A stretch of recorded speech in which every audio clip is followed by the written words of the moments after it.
Thank you very much, and welcome back to Worlds 2020. The semifinals are beginning shortly. We get to figure out between Top Esports and Suning Gaming who wields all the eyes on them. Which team will represent the LPL in the finals for the third year in a row? Well, guess what? Suning have already taken down the LPL #2 seed, and their story of the underdog finding success is gaining momentum, Freak. They talked about it a lot already. This was the semifinals where Top Esports took the 3-0, but Suning have improved so much over this Worlds tournament, and it's building hype. It is building hype. Again, underdogs, absolutely. Suning are 1-7 against Top Esports in the LPL all year long. That one game was back in week 5 of the spring split. It's been a lot of wins in a row for many people's tournament favorites here on the blue side in Top Esports.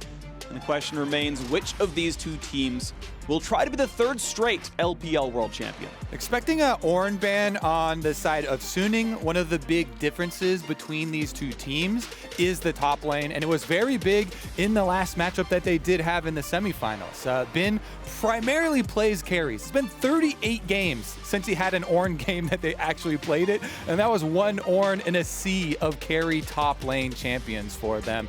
They have banned it every single game of the World Championship thus far, and they've got one ban left to do it. Or will they break their pattern? Will it be 12? 3-9 makes it.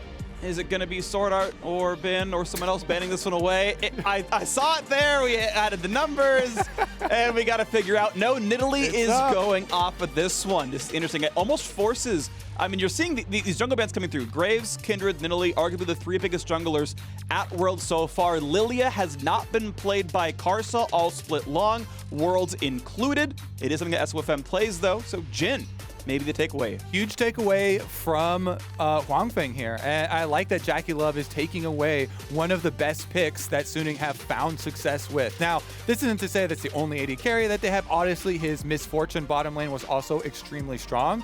But again, your point on the jungle pinching here is very big, with also first pick not being used by Top Esports to try and take away the other comfortable champion that Karsa has shown. He has gone to the Lee Sin after the Graves and Nidalee have been taken away, and they are going to get a steal of their own. So both teams opening up this pick ban, attacking the other team's comfortable champions here. This is very interesting. I want to think that Ashe is coming in for huanfeng as the likely bot lane. And one thing I thought was interesting, as I was researching Suning's picks and bans throughout Worlds, they pretty much play standard 2-on-2s. Every single Ezreal game, they have played it alongside Leona to give engage potential. Every time he has played Ashe, it's been alongside Lulu. The Jhin taken away, that had its own duo picks there as well. We'll see if that does come through overall. Instantly, Sett gets grabbed. And we're going to see the pick now for maybe Knight. Now, Knight has been the most flexible mid laner that we've had at Worlds, and he could play the Sett. Orianna's locked in, though, so that's going to be extremely unlikely.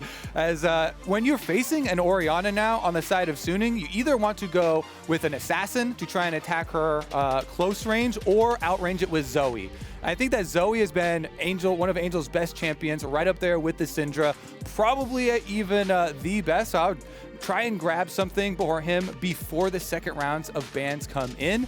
Orianna really excels in the midfield, that mid-range, getting a couple of extra levels into the W so you can clear that wave.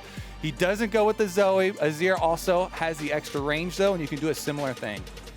So now we get to see the second rounds of bans come through. Angel going to pick his 6th unique champion of Worlds. Knight had played 9 across 11 games, and it's going to be his 3rd Orianna game of Worlds, but had the biggest champion pool at Worlds of anyone in this matchup. There's the Leona that, again, was played every single time alongside the Ezreal. Sett was next in line behind that one. Of course, that one was early taken away, likely going to yuyanjia down to the bottom side. I think Nautilus is going to be really high priority for them then, because Suning, as we said before, primarily pretty much always play carries for Bin, and they will need somebody to engage for them. SwordArt is the engaged player for this team. As Kuma was talking about, he's also one of the big shot callers, calls those engages later on into the game. We eventually get our Ornn ban, but it's not in the first round, so they get half credit.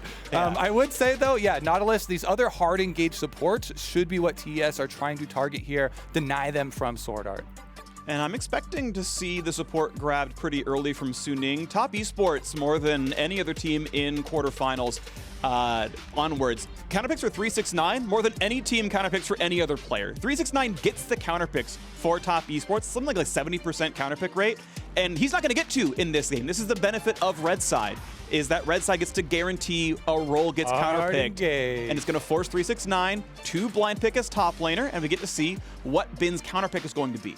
Hard engage here is locked in. They get the Rakan for SwordArt, one of the biggest playmaking champions in the game. I love its combination with Lee Sin as well.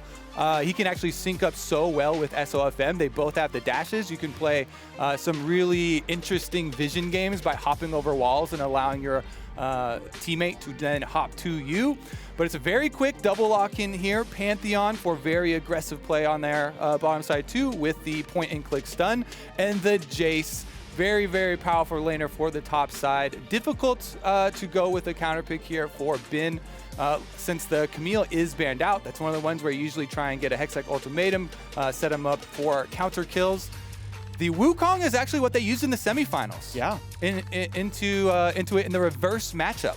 And that was actually the best game of that semifinals for Suning, where Bin was able to get a counter kill in the 2v1. Roles will be reversed this time, though, with 369 on the Jayce. And the reason you always get that Wukong very often into this matchup is his extra armor and regeneration from his passive that you try and stack up, and then look for your all-in opportunity on the Jayce to try and get the kill. And that's going to require jungle attention. Well, I will say, though, Wukong getting to stack armor via his passive and probably early Ninja Tabby as well. He's got a Sett jungle who's primarily physical as well, so it's similar damage typing. You've got an armor stacking top laner just natively. That's going to look pretty good for Bin overall. Now, he's got to step up against 369. That is going to be a tough matchup. If you're going player by player, you're really going TES favored almost down the line. But if you step up on the day and you do what needs to be done, then you're great. And I do want to interject on this, because in the semifinals, this was such a catastrophic matchup for Suning because of the emphasis that Top put onto 369. They get him counterpick. It was the Jackson to Mordekaiser, devastating counterpick. Quinn into Renekton, devastating counterpick in the favor of 369. Plus, they sent Karsa to gank his lane early for him, getting him first kills in both of those games. So it's jungle attention resources. It is draft pick resources. So much that Top Esports tried to funnel into 369 to get that winning top side. They funnel 369 in the early game. They funnel 369 in the late game. He is a player they absolutely play through.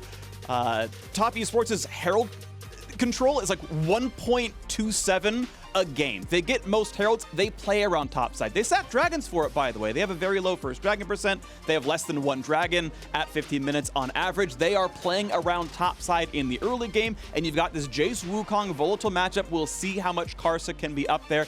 But on the other side, what's going to happen for Suning? Around the bottom side, we saw how well huanfeng played in the quarterfinal. His Jhin for mid side, the base. Yeah, the champ got stolen away. He's still outstanding. Their dragon control is excellent. Suning playing around the bottom side most likely. We'll see how it shapes up, though, because you've got a volatile matchup top side regardless, and we get to figure out which team can play around it better. Yeah, and we should start off this game by painting the entire picture from those semifinals, because while there was, counterpick top side, lots of ganks up early onto the top side, which resulted in a big CS lead for 369, there also was a big CS lead for JackeyLove and yuyanjia in that series, and it was mostly self-earned in various matchups for them into huanfeng and SwordArt, and that's one of the components that people are expecting to change, because at Worlds, huanfeng and SwordArt have really stepped it up. This has to be one of the differences for Suning to make sure they don't get a similar result as they did in the LPL. A lot of phase rush on one side, a lot of Conqueror on the other. Suning hoping to do just that in this matchup, of course. Already one upset win with the quarterfinals going on. SofM, I like this. Trying to play around the Debbie as much as possible. Timing looked a little bit off, but there we go. Gets it going. He's going to be just fine overall. And leashless blue on one side, leashless red on the other. So both junglers taking a path that will get them in a top lane around 3 minutes, 10 seconds. Level 3 double buffs, ready to go, ready to rumble to turn that matchup around. 369, unfortunately, missing 100% of all CS so far in the lane. Yeah, unlucky look right here so far for 369, especially with the Jayce, because for Jayce, another one bites the dust here. For Jayce, though, especially with hitting the CS, you also need to try and find that harassment early onto the Wukong. Pushing up the CS there, you get access to the brush advantage. Then you can get off your Qs, get off your auto attacks on the Wukong, drop into the brush to drop the aggro from those minions, so you can drop off some of that extra damage back and try and whittle down that Wukong early on to open it up as an area for your jungle to try and take advantage of. And you mentioned the starts, Freak. Both junglers here on playmaking jungle champions for the early game, both of them starting their routes on the bottom side, clearing up towards top. And you can see there's already a defensive ward here from 369 in the jungle to see if SofM tries to make his way there. We'll wait to see if the matchup does come out to being much right now. Bottom is being pushed in on the top esports side. Not going to do anything because no junglers are around, so it's just the chance of denying farm underneath the turret. Very heavy clear for SofM. Going to leave everything but the Krugs most likely, or clear everything but the Krugs, I should say. Karsa making his first foray forward. Sweeper online. Did not get a ward, as his CS is still 16, but has taken his entire left side jungle, left up his own chickens. That's what I'm doing, more of a full clear. And this is kind of par for the course for these two players. Karsa plays more around his teammates, plays more for vision control, and SofM is a very efficient clear who has really, really high gold difference for junglers at Worlds. Yeah, and that was the same in the semifinals as well. You know, there was a 30 CS lead at one point for SofM. He also even got a solo kill on the 369, but Karsa did so much more for his lanes, actually getting those ganks off, and he is on the Sett. Sett definitely relies on that playmaking, so we're looking at Pantheon lane. You can definitely try and play off there. Point and click into the Sett engage provides so much playmaking. And when you add a Jhin on top of that, even with a flash, it's easy to try and take down that kill because you get your W root from your Jhin after the flash, and you're able to secure it. Huanfeng, of course, does have cleanse, so he's aware of the possibilities of the CC stacking bottom lane that is looking for kill pressure. Yeah, nice deep ward comes down from SwordArt, spots the middle brush, which can track some of the lane ganking moves, and sweepers are down. Nice knock-up right there. For now, it's a 2-on-2. Back they go. Good damage. JackeyLove gonna more or less lose that trade, but he's got regen. He went for the boots, multiple potions situation. He can step away from some of the CC. Obviously, plenty of regen. Not a problem down there. Great deep ward by yuyanjia. Makes sure they know that SofM is back down on this side. They knew he took all 6 camps, then went back for the second respawn. And speaking of potions, you got to keep track of the Wukong potions. As we were talking about the Jayce, trying to constantly whittle down this Wukong, deny him CS under the turret. He had to burn the potion really early on, does have biscuits, so he's got the arrival there, and he's trying to sustain under the tower. But this is a matchup where Wukong just tries to scavenge CS and try and save life until you get to your level 6 point. That's why the Wukong is picked into Jayce. You whittle him down there with your passive armor and regeneration. But then Wukong at level 6 with Conqueror, you have tremendous all-in kill pressure on the Jayce. And this is where 369 taking a very intelligent recall right now to go back, because that's where jungle pressure starts to look towards the top side from the Wukong player. SofM's just been power clearing, head down this entire beginning, waiting for him to get level 6 to have that possibility. Yeah, well, you talk about Ben trying to weather the storm. First recalls come off, 4 CS difference, and he's 4 seconds later on the recall. Basically splits the lane equally. What storm, Freak? It's just a cool breeze. It's a cool breeze right now, and that's the thing. It's only a cool breeze so far with 369, and that means, honestly, so far so good. Doing better than last time they met. And I want to now see, as time ticks forward, we are 2 minutes till the Rift Herald spawns. The Drake is already alive. Right now, with TES having pressure on the bot side, it's usually pretty easy to ward up the Drake and kind of guarantee that nothing is denied away, and you know, there's no sneak for SofM. But if you go based on trajectory and history, at some point, Sunni's going to grab this first Drake, and top esports going to go ahead and grab that first Herald. Well, already looking for some vision here. You see the pings into the river for Karsa, looking to try and preempt that play from Suning.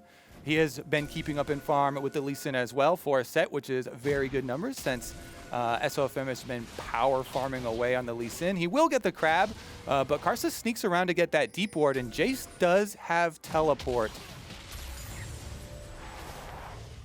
Yeah, good pickup there, manages to grab the scuttle right in time. Karsa gonna walk in and start fighting the Drake anyway, and even though his presence may be known, the timing is too off for Suning. They had to push in the wave and recall. I love this play for top esports. They shoved in bot lane, Once their bot lane's back in lane, they go for the play on Drake, knowing that they have control, and Suning must match the recall. Big play on the top side. Ben forces the flash away from 369. But hey, that's okay. You can go ahead and get my ult out. No big deal. We got Drake here on TES side. And it's actually even better than okay for the Wukong side to get those flashes traded, because your cooldown for your ultimate comes up much quicker, and you can repeat force the threat of those kills. Dragon, though, going over to TES, as you mentioned, good advantage there because of the backing of the bottom lane. And we'll see if they can actually make something with the extra global here. Pantheon about to hit level 6 for yuyanjia. He was one of the players on TS that was taken advantage of most heavily in their series versus Fnatic. And this was an area that people were trying to think, oh, maybe Suning will be able to repeat that success that Fnatic have. You know, maybe there was some falling off there from the side of TS. But this game is actually going much more similar to their semifinal series than it is to the series versus Fnatic, where JackeyLove and yuyanjia, they're just hard pushing, extra pressure here with this CC heavy lane and earning the CS lead for themselves. This is definitely really, really well done overall. The blind pick Jhin came out, answered by Ezreal, no problem. Support pick, I believe. They got to see they got to grab the Pantheon once they saw Rakan, so support counter pick does manage to shape the lane quite a bit, and it means that it's an easy bot lane advantage overall. Plates taken, gank top side, easy ward hop kick. Q's gonna land, absolutely no way out, but he's gonna run for his life. The clone forward's been, needs another jump. The claw comes down, first blood to Suning. That's the extendo smack right there. Wukong got the extra range on his Q, and Bin finds the kill. That's why you trade your flashes in the matchup, Freak. Jungle intervention here. SofM actually changes the way that the series will go. Gets the first look on top side. Bin, though, he's got no flash as well. Flash ult into the clone, does not find the stun. Karsa guesses wrong, but the chase down's gonna be easy. They got the move speed, they got the red buff. They're gonna get the counter kill, and Karsa makes sure he hands it over. 369 back on top. SwordArt overdives, ulti's gonna miss, and huanfeng is in the wrong side of this one. A double kill for JackeyLove. We're gonna have to take a look at why they went for that dive, Freak, because both junglers on top side, it's a Suning disaster. JackeyLove picking up both of the kills on that counter bottom side. What a big turn of events. Yeah, I mean, this is massive. JackeyLove is ahead, and he's gonna do good things. Let's watch this. All right, so as we mentioned, the Pantheon level 6, they try and go for the kill onto JackeyLove for the tower dive because Pantheon's not there, but the global can be used back to your own lane, Freak. Yep. It's a level 6 Pantheon. yuyanjia comes right back, and he's there in time for the stun. Nice job holding onto the heal there, too, for JackeyLove. Yep. And good evasive maneuvers. He baits them right in, and he's able to find the extra kill there with the ultimate shot. Yeah, he survives the entire gank, just 1v2 with his ulti alive, and then Pantheon helps guarantee that the Ezreal dropped, but yeah, that dive just failed by itself. I mean, SwordArt was dead before yuyanjia was even in that fight. So, you know, rough stuff here for Suning, but that is it's a pretty bad look so far in game one. Every neutral objective so far has gone TES's way. Drake and the Herald, will see where it crashes, where they're going to earn their gold, but so far so good.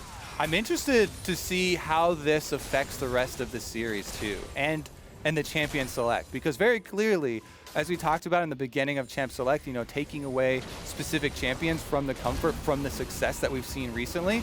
Here's another engage on top side, though. Bin gonna find that knock up. It's gonna be the flash kick and a Q, easy pickup as SofM grabs kill number 2. So top side, ironically, somewhat gonna be the point of strength for Suning. Bot lane, though, still just running away with it on TES's side. I mean, SofM topside definitely showing that they learned from the previous series. Here we go, sweep in. Not quite in turret range. Shockwave gonna clear the wave, though. Angel gonna take some damage. Knight trades back, and now into the bot side again. An easy kill as they make sure Karsa shows up, and they're gonna summon the Herald, no problem. The full bot turret will die for this play. JackeyLove saying, you guys are not the Fnatic bottom lane, and they go deep here. Karsa coming from the gank, also bringing the Rift Herald. That's going to be a full turret. This is ideal situation for Rift Herald usage. They get the kills. They're going to get the first turret bonus. They get all of the turret plates. All right, not going to be too much there. He's fine. Going to walk away, no big deal.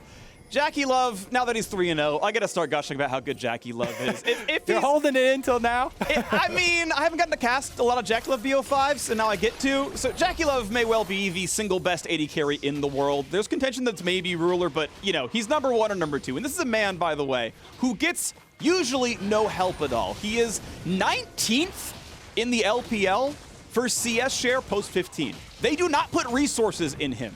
And yet, he has the highest damage per minute of all AD carries in the LPL. He does everything with nothing. This game, he's got 3 kills in first turret. He's gonna do everything with all the gold, and he's gonna 1v9 this game.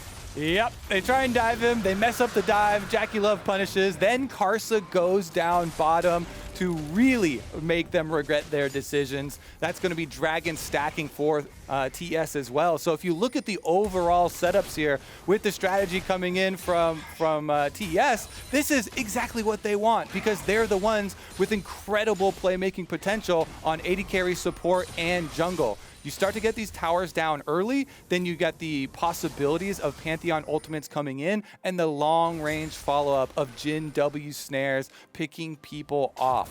Here's another look at the dive. Karsa, Hex Flash right on over the wall. They run straight at SwordArt and huanfeng. Even with the Arcane Shift, nice slowdown there with the Smite. Overload of crowd control. They've got plenty of extra usages here, locking him up very easily. Beautiful stuff right now. So a nearly 2,000 gold lead puts Top Esports ahead, plus the 2 Drakes. Heavily favored so far in this one. SofM wants to steal. He's going to get it. Nice pickup with the Smite. Gets to get something done. Suning still needs to find a way to use this Wukong to win the game. They've got 3 plates topside, going for a bit more here. Plate number 4 going to be shared with SofM, and they can knock the rest of this one down. They got 30 seconds to grab this next plate. Should be able to do so. 369 just forced to play in the backside. He went early Ninja Tabby. He's just playing defense. And he isn't bleeding too badly, but JackeyLove's being moved around the map. He's in a mid lane, gets plate number 2 down there. Top Esports off to a great start. Yeah, wherever JackeyLove goes, you have to respect the TES presence. But Suning have some advantages of their own. The possibilities here, you know, Trinity Force built up by Bin, the Wukong greatly accelerated. And you definitely have the possibility for some large wombo combos with both AD carry and supports rotating towards mid. SwordArt with flash available on Rakan. You can lock 2 members up in time for a Wukong ultimate and try and have one of those devastating combinations. Other than that, though, they have to worry about the presence from JackeyLove continuing to threaten around mid. Now, 2 turret plates plus first blood difference, first turret difference, I should say, going to amount to about 450 gold. So not gigantic, but still obviously a meaningful difference here as the gold lead sits at still about 1,100. Knight gonna get hit. He's not gonna chase him. That would not be worth it. But you can see with SofM putting in the pressure, he gets to contest the ward. Bot lane is being pushed in right now by Angel. And mid's kind of too hard to do anything with right now. They know SofM's kind of around. They know that the Wukong could maybe move. And so no turret pressure really being done in the mid lane. And Suning actually weathering the storm. I mean, the gold has flattened out somewhat in the last couple minutes. Yeah, I think the main thing they're worried about are the neutral objectives. You know, this is both Rift Heralds that have gone over to Top Esports. It is both Dragons for this early game. Karsa continues his similar playstyle. Ganks for the lane and focus on the neutral objectives, getting TES to a very comfortable mid game here. Again, though, it is all up to Suning to find this flank. That combination of the Rakan and the Wukong. Yeah, I like it. is the power that they do have that they can bring here. His shot comes through. Second turret goes down, so Top Esports add 500 more gold to the coffers, and suddenly the play space opens up quite a bit as there's a lot of jungle you can now own towards the bottom side, right? If you're trying to stack dragons and realistically feel like they can do so, getting rid of those 2 turrets makes it the easiest to make that happen. Now a play into the mid lane, flashes, they're gonna find some kicks, but I think they layered it incorrectly. JackeyLove gets out because the kick was too early and SwordArt knocked him up afterwards. Yeah, you're gonna have to decide which one you're gonna blame for that because once you do a kick, the kick actually animation will, or the trajectory that he's gonna go, if you have another knockup, that stops the movement. So it was an instant kick into the W from SwordArt, and SwordArt's knockup means there will be no movement backwards, actually saving JackeyLove's life here. So if we slow this down, there's some mechanics to look after. Gets the kick right there, right before the knockup, it looked like. And if he's not going to get that distance traveled backwards, he gets to walk out. I'm going to blame the jungler here. Flash. As a non-jungler, SwordArt's play is the very, very standard Rakan play. It's ult, run in, flash W, and as Lee Sin, you have played around that so many times. As SofM just jumped the gun a little bit too early. It sucks to make the kind of mistake, but look, this is the case here. For 7 of the 10 players on either roster, it is their first major international LAN tournament. They've all got 11 games of experience. This is game number 12. Yeah, if you take out the Flash Wolves players and JackeyLove, then all the players in this entire game, this Worlds is their first international games. I would say also, counterpoint, that is the standard Lee Sin play there. Looking for the knockback. Here's Angel, though. He's got a one on tonight, trying to run away. Got the shield, looks for more shockwave on a one. Other one gets stopwatch. Here comes the re-engage, though, with Karsa's there for the dunk, and they're going to find the kill. Knight says, that's what you get for replacing me with Angel. I'm the better mid laner, and out they go. Looks like that's going to be the end of that conversation, too. SofM down, and it's going to be an easy reset here for yuyanjia. Right back to the base. He's going to come out with his ultimate ready off of this reset. Dragon is available. No jungler for Suning. Guess what, Freak? That's a soul point. Yeah, it's going to be the Drake dropping before 18 minutes into the game. At the very least, the next will live a bit longer, but Top Esports in complete control. 1700 gold lead plus 3 Drakes. Means you can kind of roughly double that in your mind. I feel like that's kind of about the worth of a Dragon in terms of expected win rate. But we still need to see Suning get more done than topside ganks this game, or this will just run away from them. Yep, the bottom side definitely was a tragedy for Suning, looking back at how we got to this point. Here's another look at this play, though. And again, this play, the mechanics of it are fairly interesting, where you get the shockwave in, but really the important part is that they kill the jungler, and this is right before the soul point dragon comes up. So the target there and the focus from Top Esports, focusing down the jungler in this skirmish on bottom side, making sure that they get the kill that matters for their game plan, right on timing, means everything. It makes it look so effortless in the aftermath then, because you're like, oh, hey, what do you know? We're in this scenario. The jungler's dead and the dragon's up. Perfect. But it's just really good coordination here from Top Esports that gets them to that point. And you can see now pressure on the bottom side. They will look for their 3rd kill here, Suning, and it will once again be on Jayce. Here comes the chase down. Easy kick into the wall if they want it. They're going to go in for the play. A couple of knockups come through. Knockup comes down for SwordArt, and kill comes in number 2 for Bin. The Trinity Force Wukong is going to try to be the biggest carry in this game because they don't have a lot else going for him. And Suning tries to get back from a gold deficit. With a single game exception, a 15-minute gold or deficit signaled a win or loss for Suning. They had a single comeback from a deficit. Otherwise, 15 minutes told them exactly what the game was going to be for the rest of it. And actually, Freak, this too, the location of this attempt from Suning is calculated. You see in the red side jungle of Top Esports, 3 wards placed down. It's repeat attempts from Suning to try and find a pick on the bottom side of the map in preparation for this Soul Dragon. When you get that bottom side turret down, you have deep wards in this red side jungle. This could be that teleport flank from Wukong, that combination with the Rakan lockup that Suning are praying for at this point, because that is all that's going to get them back in this game. So as mid is pushed in, Bin continues to grab a lot of the farm. You can see he's still getting the least of all of his, various carry lanes. 180, you can see 214, 195, but still going to be obviously quite relevant. Team outdone for a while. Triforce, Death Stance is soon. yuyanjia going to fight for the wards, going to get those no problem. SwordArt going to fight back, and we will soon see interactions. We know Mountain Soul is in 2 minutes and 20 seconds, and that will nearly spell the game. Bin's going to get out. Smite goes onto the clone, and Karsa not going to get into range easily enough. Not going to burn much. Of course, doesn't have flash, so walks away. And Suning committing to the split push there. They have Angel holding the teleport on top side. He pushes the entire wave in.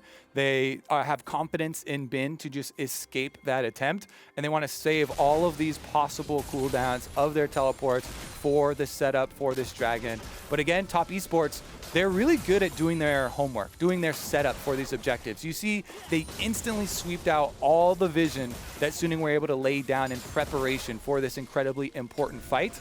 And that allows them to have the setup of their own, where again, the JackeyLove plus Pantheon point and click and then follow up CC allows for these pick opportunities. Ben going to be the point of pressure. You can see jungle and support coming to join him as SofM and SwordArt. Try to make sure that Ben is safe to knock this one in, push down the wave, get the gold, and maybe even threaten 369. You can see the Pantheon and the Sett coming over as well. So the same two roles coming to match. In fact, the map is pretty equally mirrored here. Azir and Orianna going to face off top side as well. Again, we know Mountain Soul is in 1 minute. Both of those players have teleport available, and SwordArt will very easily get away with the blast plan if he needs to, but he can wait for now, get another ward down. That's pretty smart. And again, for Suning, this Bin versus 369 matchup is incredibly important. The Wukong now completing Death Dance is such a big component. They want to try and get the split push on the side going, push the wave to allow Bin more angles to try and come at this fight for. Trinity Force plus Death Dance for Wukong. He is ready for this 22-minute dragon fight that's about to erupt. That's their hope. It's between these new LPL top laners that are fighting to become the biggest carry. And red side should be the more dominant one. Should be the one with the counter pick, which they were able to use. They found the jungle pressure up there. They set him up. Easy kill. Well done, Jayce. Has his own Umbral Glaive to play for ward control. Ben wants to sneak in, gets the wave down, but here comes an engage to the bottom side. Looking maybe at Karsa, but he's a tank. Not an easy target, but they get him to half, which is not bad so far. Between Lee Sin kicks and Shurima shuffles, they've got a chance at pushing the enemy jungler away. Suning need to claim this Drake, or it's almost always game over. Top Esports staying together as 5. Suning playing a bit more split up. SwordArt not gonna hit with the Shock Blast, though. And will there even be an engage? They're almost late to the party. Karsa still only at 1,200 health. Gets a shield from Orianna, still waiting around for the play. Is there a room in for Top Esports? Waiting for Karsa to go in. 1K health is going to be claimed by SofM. And Karsa down to 800. In comes Ben for the knockup. Doug puts him away. Looks for the re-engage on the back line. They've shut down JackeyLove. Ben doing the heavy lifting. Can he do the rest? He puts the team into it. Knight flashes the way to the wrong side of the map. And a shockwave is not going to do it. Suning mouth the comeback. Suning, can they go over to Baron, push the wave and get right over there? They do get the dragon. They can get the Baron as well, Freak, just in time. Suning can pull this back. Karsa's still alive for Top Esports, though, and they're looking to contest. Suning's only had one comeback win so far at Worlds 2020. Looking at the second so far, they've brought the game back to equal. They're still staring down the threat of a Mountain Soul with this Baron. It's gonna happen. The jungler's nowhere nearby. Karsa does not have a real smite. Baron will be claimed, and Suning will reclaim the gold lead. Your past does not have to determine your future, Freak. Suning fighting back. Now with the gold lead, now with the Baron. They will not be the victims of another 3-0. See if they can pull it off. That flank from Bin and SwordArt that we've been talking about the whole game, trying to look for Suning, they finally find it. Bin goes in, he finds extra kill deep, then they get the section off on Knight 2. Nowhere for Knight to go, flashes and dies as well. These are big cooldowns, big wins for Suning, and you see the reaction from the coaching staff. Yeah, the underdog run definitely still alive. Suning looking for a bit more here as well. Bin got into the back line, and no one peeled. Shockwave came out later. The rest of his team not that great at it overall. So now what can happen to this Red Bull Baron? How much can Suning get? The 1,600 gold is basically what you get for Baron just itself. They need to get more than this for the Baron to mean anything at all.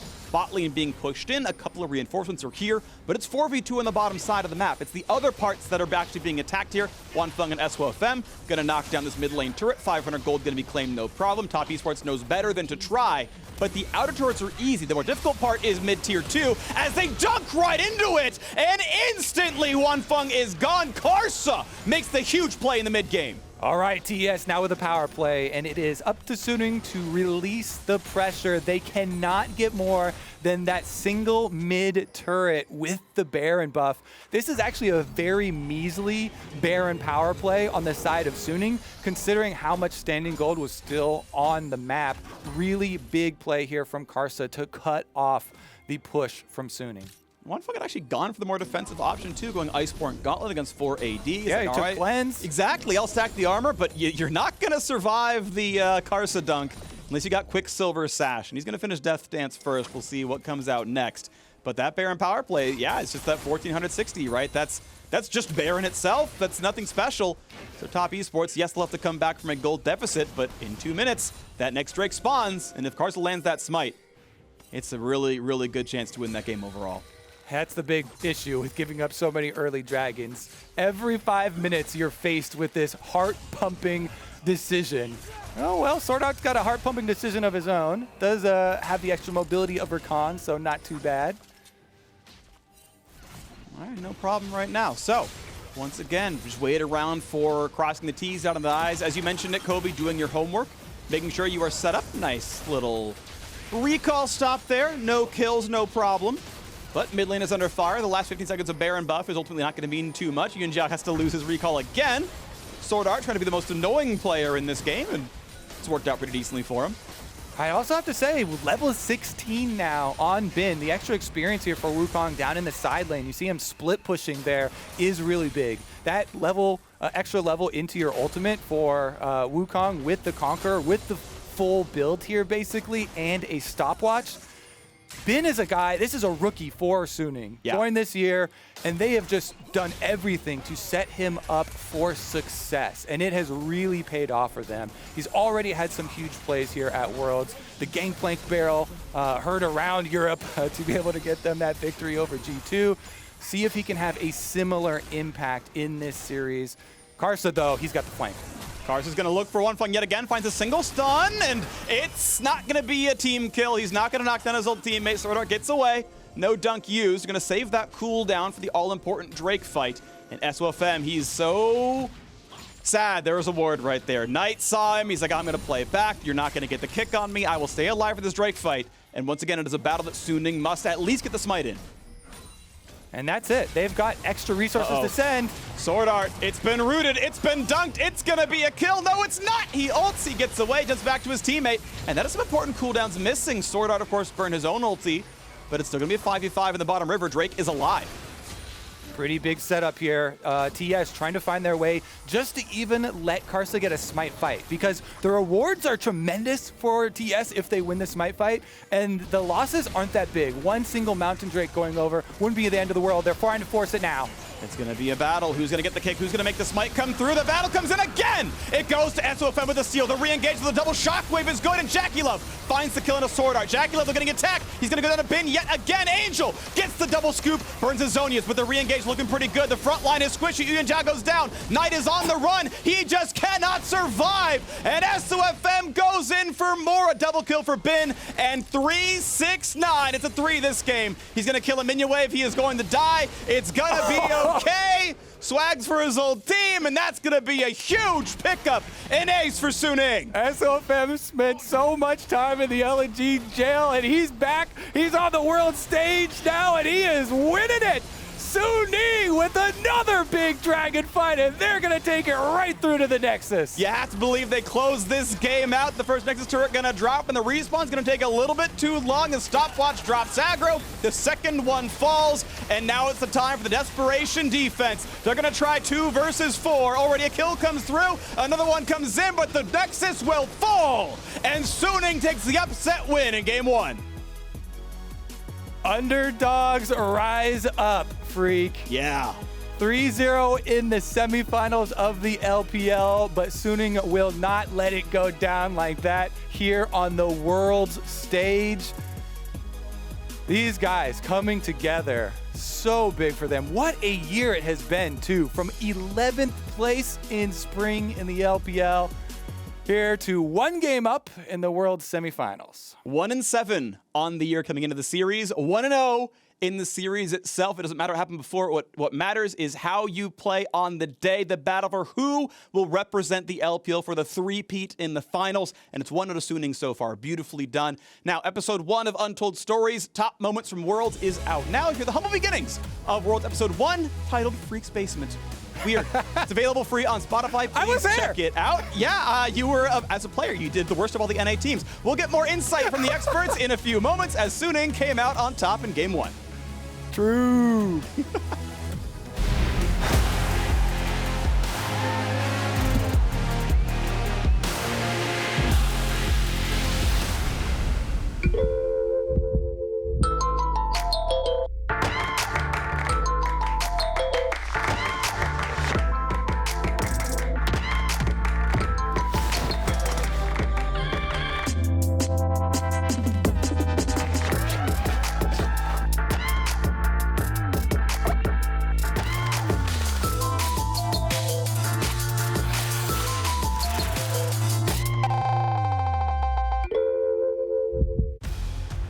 It's invisible, but it's always with you.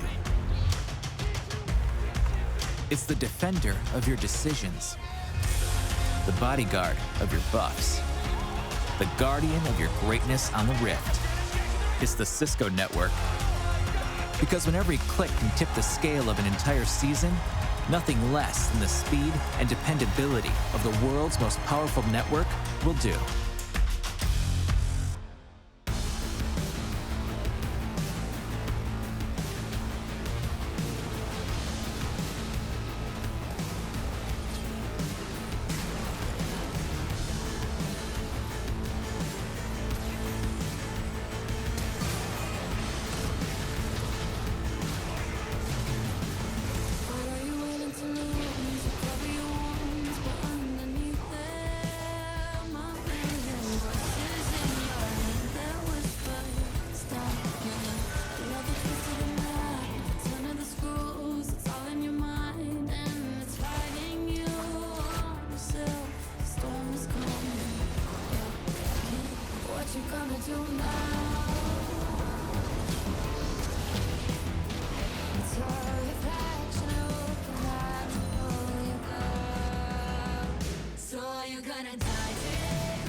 Welcome back, everyone, to the State Farm Analyst Desk. The rookies of Suning came up huge in Game 1, and they are one step closer to the World's Final.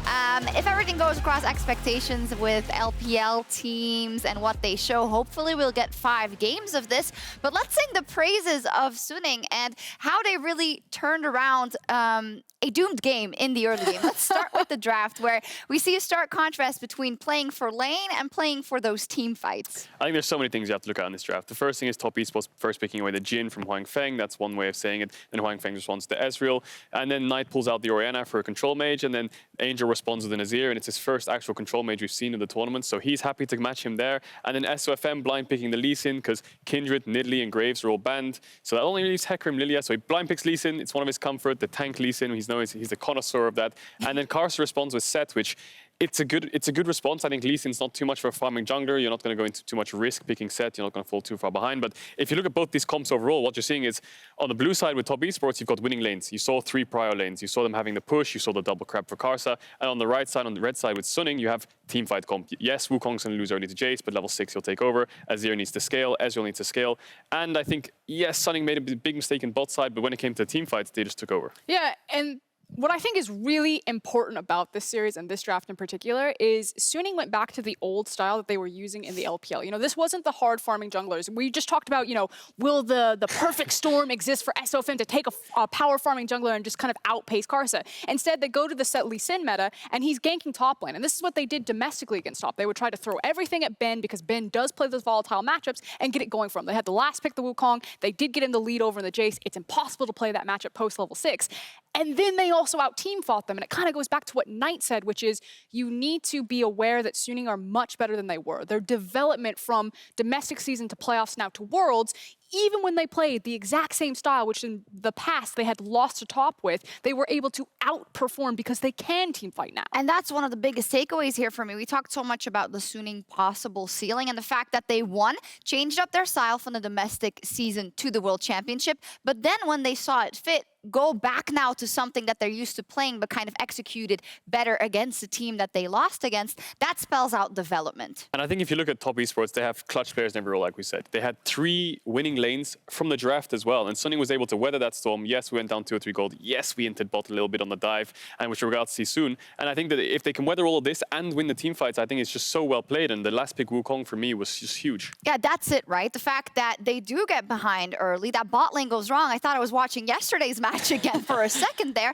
Let's take a look and see why exactly this went so wrong for Suning. Yeah, they tried to chain the CC, the exhaust comes out, they don't have the ignite for the dive, but the heal was too much. I think huanfeng could have ulted on the CC and then followed up with the Q if JackeyLove flashed away, but this is not what you want to do when you're playing strong side top. You're playing for the ganking top, 369's falling so far behind, the Wukong is scaling well. They took the full top tower in 13 minutes without the Herald, and then this was just a repeat gank. They didn't see Karsa on the ward, yuyanjia goes around the side, and huanfeng does have the flash, but he just dies anyway. And basically at this point in the game, Kitchen are like, ooh, this is a, I think you said hunting season. Like this is a big go next here. Jhin is just massive at this point, but the map has been split. You know, so many resources have been pumped into that Wukong. So many resources have been pumped into the bot lane through the sheer outplay. And essentially it comes to the dragon setups and the dragon fights and the river control and vision game from Suning, as well as teamfight execution, which is so crisp. You know, JackeyLove, for how clutch he can be, he is a very aggressive AD carry. He does play on that line, which is why a champion like Ezreal is so pivotal for him. It allows him to play that fine line of maximizing damage output while playing on the edge of danger. In those team fights on the Jhin, he doesn't have the same safety. He flashed forward, Ben saw his moment and clapped him. And that's something that you expect. Ben out-team fought and flipped it with SofM on those key dragon fights that pulled this game away for Suning. Well, let's check out those movements on the Suning's Mercedes drive to victory. It is the Drake fight that then led to the Baron and really turned this game around. And as we were watching, both of you were saying, this is their chance. They have to make this one work. It was the flank from Bin and SwordArt. They jumped on JackeyLove. JackeyLove flashes away. Bin follows with the flash and just basically solo kills in backline. And SofM's kick on Knight was huge. And I think that the thing is, they have so much diving threat in the backline, and I just feel like top esports didn't have enough to respond. They have a Jayce and a Sett that can't really peel. The dive on the JackeyLove, yes, he's really fed. Yes, he's 3-0. Yes, he has an item up on huanfeng on the Ezreal, but if he dies, the fight's over. And then it's all on Knight to carry. And then SofM identifies, well, my top laner solo killing their AD. Maybe I should just kick their mid as well. Both their carries are dead. Get the Baron. The game's won. And this is the thing. The meta was shifted by draft. They went back to the Lee Sin and the Sett meta, but one of the advantages that top do have over Suning is the ability to play tanks in the top lane. The Ornn ban is coming through. Cajal, you said it at top of day that Ornn has been banned by Suning basically every single game. They don't want to play into it. We know that 369 can pull out the Scion. G2, Fnatic had to get rid of that one because it was just so obnoxious. And it's like, don't play the Jayce. Don't give the counter pick. Don't allow Ben to have a volatile top carry versus carry. Like, I know that both these guys can play carries, but one of them can also play tanks. And that helps with your engage issue. It helps with your disengage issue. You know, if you have these guys diving into the backline, but you have no one to stand in the front, like, you just get blown up, and that's what happened to top. Top's on red side, by the way, if that can help you. Yeah, I think everyone's choosing red side these days. Yesterday's series, red side choose. I think red side is just good for support or top counter pick, which you saw the Wukong, and I just think their team fights were just pure art. That dragon fight, SwordArt got both carries, SofM kicks in, Bin solo kills their AD carry. It was just lovely to watch, and I just think that they went into the draft knowing that they had the losing lanes. You know, SofM passed to full clear. He didn't even pass to walk into river. I don't think he right-clicked the river until the second crab spawn, so he knew all his lanes were getting pushed in. He still made the topside plays, and if you can weather the storm of the winning lanes, I think Sunning is just such a good spot in this best of 5. You're falling in love with this team. Yeah, Oh, love it. they're very lovable. I love their icon and everything. Well, here's the thing. Like, I'm so excited for Suning, but we do know that top are not out yet. And top, I have no doubt. Oh, I'm never making that mistake again. Exactly. Don't you worry. BSYY is going to take them into the back line and go, okay, our draft was probably an issue. What tools do we need? They're going to find it again. And if Suning want to go toe-to-toe in those team fights, top can also pull that out. We really got to go. What do you? Put Knight on a playmaker. He was so quiet this game. Yes. Okay, let's see what happens. Top is definitely going to come back with a bang. And after the break, freaking Kobe will bring us into game 2 of TES versus Suning.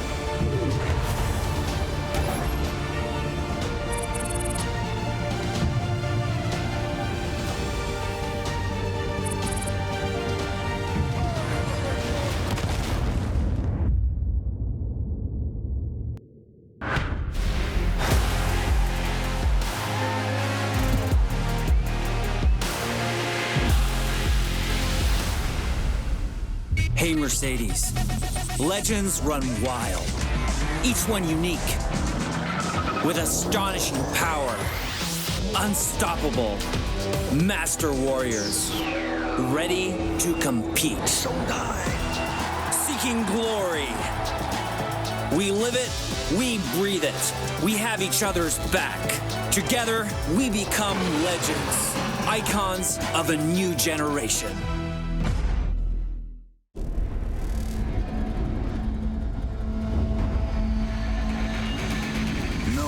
Promised tomorrow.